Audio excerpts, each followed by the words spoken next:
વહાલા હરિભક્તો, આજના સ્વામીશ્રીના દર્શન. અમારી આ જીગર સ્ટુડિયો ચેનલને લાઈક, શેર અને સબસ્ક્રાઈબ કરવાનું ભૂલતા નહીં. જય સ્વામિનારાયણ.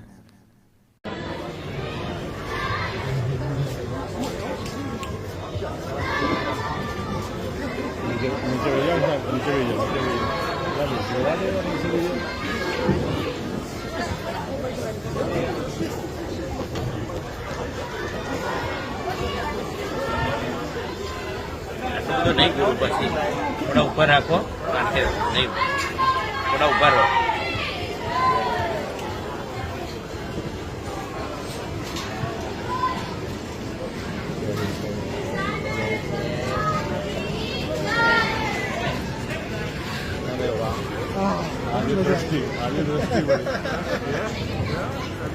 ભગવાનનું સ્વરૂપ છો તો આપણે કહ્યું કે આવી વાત બોલશો નહીં, પણ તેમ છતાં બીજી ત્રીજી વાર એમણે આ વાત કરી કે આપ સાક્ષાત ભગવાનનું સ્વરૂપ છો. તો જે સંત વાંચતા હતા જીવન ચરિત્ર એને આપણે કહ્યું કે અમને બહાર કાઢો, આવી બધી કેમ વાત કરે છે. તો આપ આટલા બધા ગુરુમુખી યોગી બાપા મય ને પ્રમુખ સ્વામી મહારાજ મય રહ્યા, આપનો આટલો બધો મહિમા લોકો સમજે, તેમ છતાં ગુરુ પ્રદાન કેવી રીતે રાખી શક્યા? ગુરુના ગુરુ સામે દ્રષ્ટિ કરીએ, એમનો મહિમા સમજીએ, એને આપણે કાંઈ નથી. એ રીતે બાપા માણસના બે પાંચ માનનારા પૂજનારા મળી જાય તો એમ થઈ જાય કે આપણે કંઈક છીએ, મેળે માવજી ભાઈ થઈ જાય, પણ આપને એવું ક્યારેય અનુસંધાન રહેતું નથી. પછી સ્વામી આપ અમદાવાદ પધાર્યા પ્રમુખ સ્વામી મહારાજના દર્શન કરવા, અને સ્વામી બાપા રાત્રે જમતા હતા આપ પહોંચ્યા તો સ્વામી બાપા ખૂબ પ્રસન્ન થયા આપને જોઈને. આપને મોગરાનો હાર પહેરાવ્યો, પછી કેરી જમાડી, અને એ વખતે પ્રમુખ સ્વામી મહારાજ બોલેલા કે ઓપરેશન સારું થઈ ગયું અને રિકવરી પણ સારી થઈ, કાયમનું સુખ થઈ ગયું, હવે વાંધો નહીં આવે, ભગવાનની દયાથી સ્વાસ્થ્ય સારું રહેશે, શાંતિ શાંતિ થઈ ગઈ. આવું પ્રભુ સ્વામી મહારાજ બોલ્યા કે આપનું ઓપરેશન સારું થયું, હવે કાયમનું સુખ થઈ ગયું.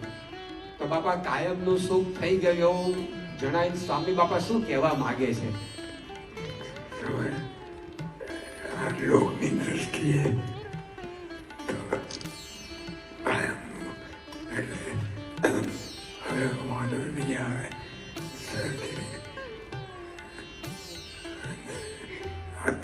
જોઈએ છીએ આપણે 27 વર્ષ થયા, મહિમા જરાય વાંધો નહીં, મોટું સારું સારું થતું જાય છે.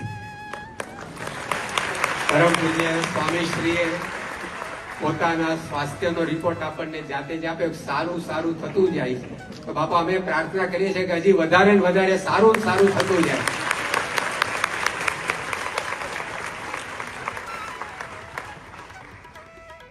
બાપા આપને લંડનમાં પૂછેલું કે આપના બધા શરીરમાં સૌથી વધારે મજબૂત શું છે, તો આપે કહ્યું કે મારું હૃદય સૌથી મજબૂત છે.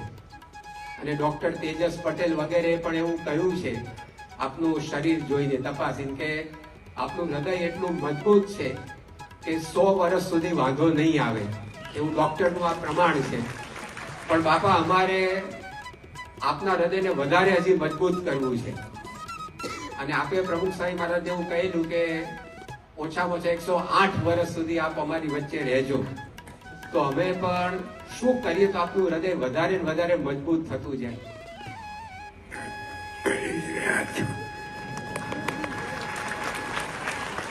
તોય બાપા કઈ વિશેષ અમે એવું કરીએ બધા હરિભક્તો સંતો કે જેથી આપનું હૃદય વધારે મજબૂત થાય ને 108 વર્ષ સુધી કઈ વાંધો ન આવે.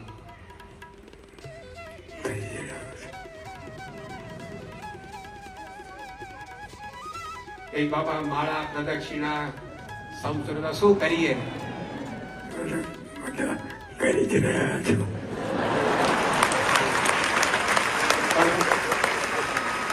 બાપા આપના માટે તો જેટલું કરીએ એટલું ઓછું છે. કરીએ જ છીએ બધા, પણ જેટલું કરીએ એટલું જ, કારણ કે આપે અમારા માટે એટલું બધું કર્યું છે ને કે ગમે તેટલું કરીએ તો અમને ઓછું જ લાગે, તો હજી વિશેષ શું કરીએ? પછી સત્પુરુષ સ્વતંત્ર છે, કોઈ રીતે બંધાય એવા નથી. આપણને સ્વામીની ચતુરાઈનો ખ્યાલ આવે. બાપા આપ અમદાવાદ પધાર્યા બાયપાસ સર્જરી પછી, તો બધા હરિભક્તોને સ્વયંસેવકો દૂર રાખતા હતા કે આપને ભીડો ન પડે, કારણ કે તાજું જ ઓપરેશન થયેલું. એમાં અમદાવાદના એક હરિભક્ત એની લાગણી જરા દુભાઈ હશે, તો આપને એનો ખ્યાલ આવ્યો, તો આપે અક્ષરધામ ગાંધીનગરમાં આરામ કરતા હતા ત્યાંથી અમને પત્ર લખ્યો, અને પત્રની અંદર આપે સ્વામી એવી વાત એમને લખી કે હું મુંબઈથી તારીખ 28/4 રોજ આવ્યો.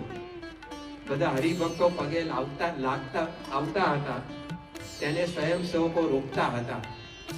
આપના પપ્પાને પણ રોક્યા હતા, તો માફ કરશો, કારણ કે એકને છૂટ આપીએ તો બીજાને ખોટું લાગે, તો રાજી રહેશો. આપના પિતાજીએ મનમાં લીધું નહીં હોય, સત્સંગ બહુ વધ્યો એટલે કોને મળવું કોને ન મળવું એવું થાય, તો આપે આવી માફી હરિભક્તની માગી. તેમ છતાં આપણે સંતોષ ન થયો, તો આપણે ડોક્ટરે કોઈને મળવાની ના પાડી હતી, કારણ કે શરીર સચવાય. તેમ છતાં એ હરિભક્તને આપે અમદાવાદથી ગાંધીનગર બોલાવ્યા અને અડધો કલાક એની સાથે વાતચીત કરી અને શાંતિ પમાડી. એ હરિભક્તને ઈચ્છા છે કે આપની છાતીમાં ઓપરેશન થયું તે મારે કાપો જોવો છે, તો આપે ગાતરિયું ખસેડીને એનો એ મનોરથ પણ પૂરો કર્યો. તો આની ઉપરથી ખબર પડે છે કે બાપા આપને આપના હૃદય કરતા પણ શરીર કરતા પણ સત્સંગીઓ વિશે વધારે લાગણી છે. તો સત્સંગીઓ વિશે આવો ભાવ આપને કેમ રહે છે? આપણા ગુરુ પરંપરા બધાએ રાખ્યું છે, તો આપણે કેમ ના રહે? સત્સંગીઓ માટે આપને શરીર કરતા પણ વધારે બધા પ્રિય એ જણાય છે, કારણ કે સ્વામી બાપા સામે, યોગી બાપા સામે આપની નજર રહે છે. સંસ્કૃતમાં બાપા એવું કહ્યું છે,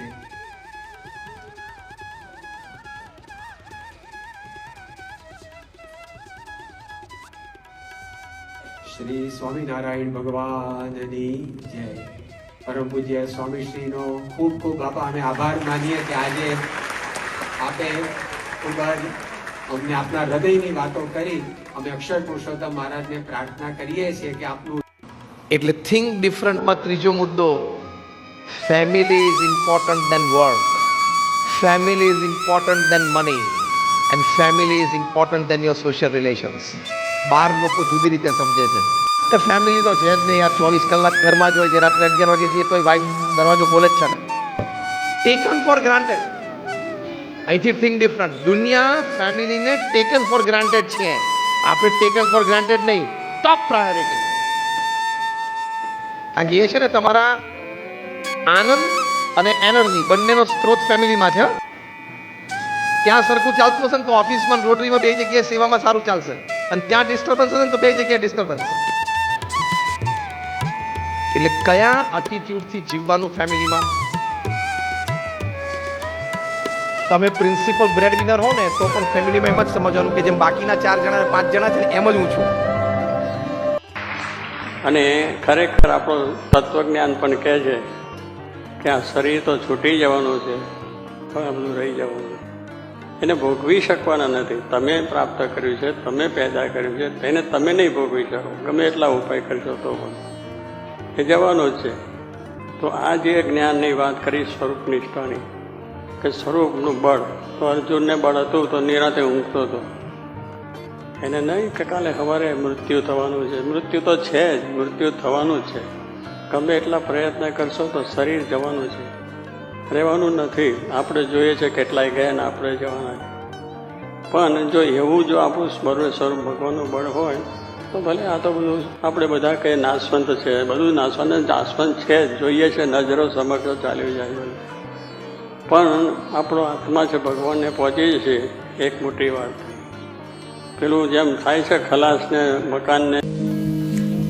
The word Guru originates from the Sanskrit word. The there is a combination of two roots, Gu and Ru. Gu means darkness and Ru means light. Guru is a person who leads a spiritual aspirant from darkness to light. This darkness is internal darkness, and the light refers to spiritual enlightenment.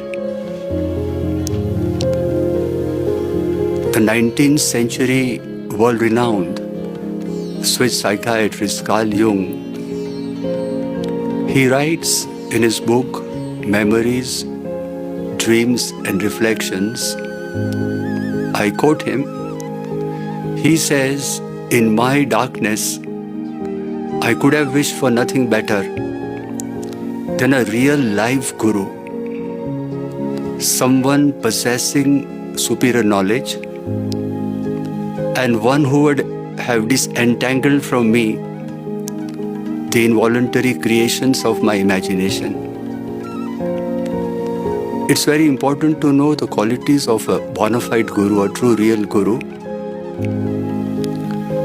A true guru is someone who is beyond pride, who is beyond anger, who is beyond hatred, who is beyond ego, who is beyond lust.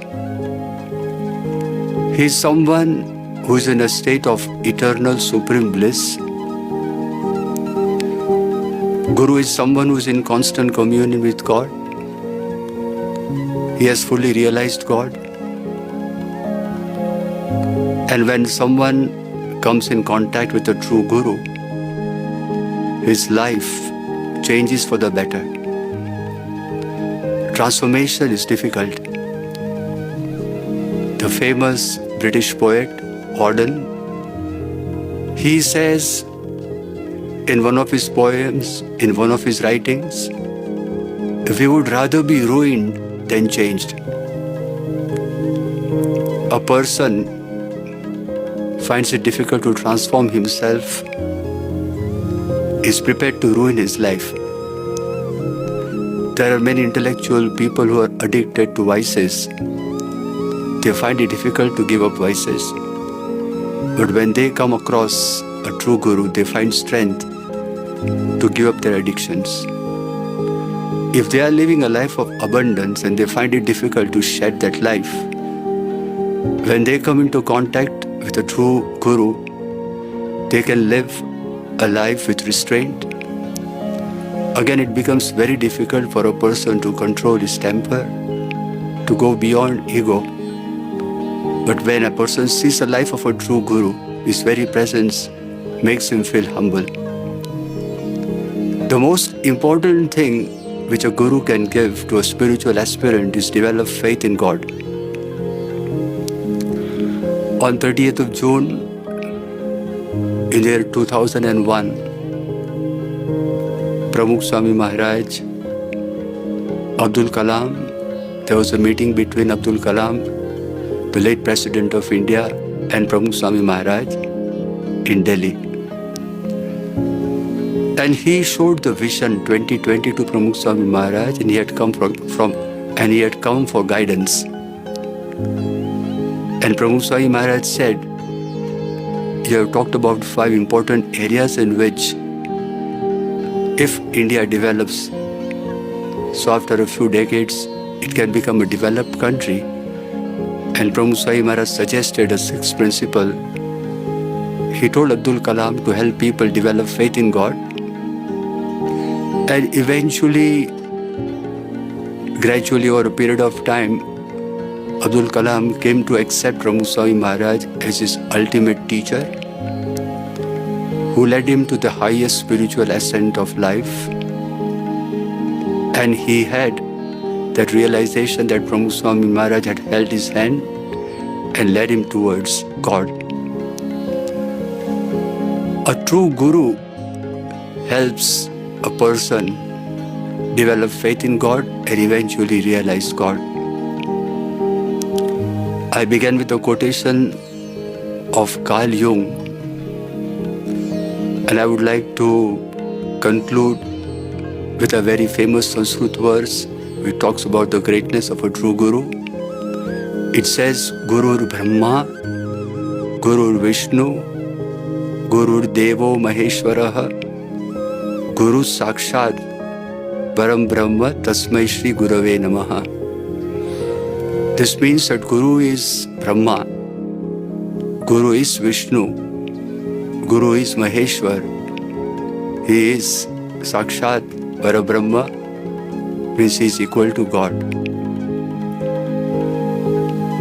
There are many gurus who are real gurus in the world who help spiritual aspirants on the path of spirituality and morality.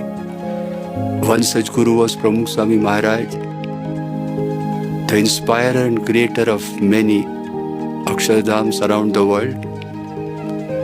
He was a person who had made a wish of creating Akshardham. He had made a sankalp of creating Akshardham in America, and his wish is being fulfilled by Param Puja Mohan Swami Maharaj, who is a sadhu who is in constant communion with God, and he is a person who is embodied with moral and spiritual values.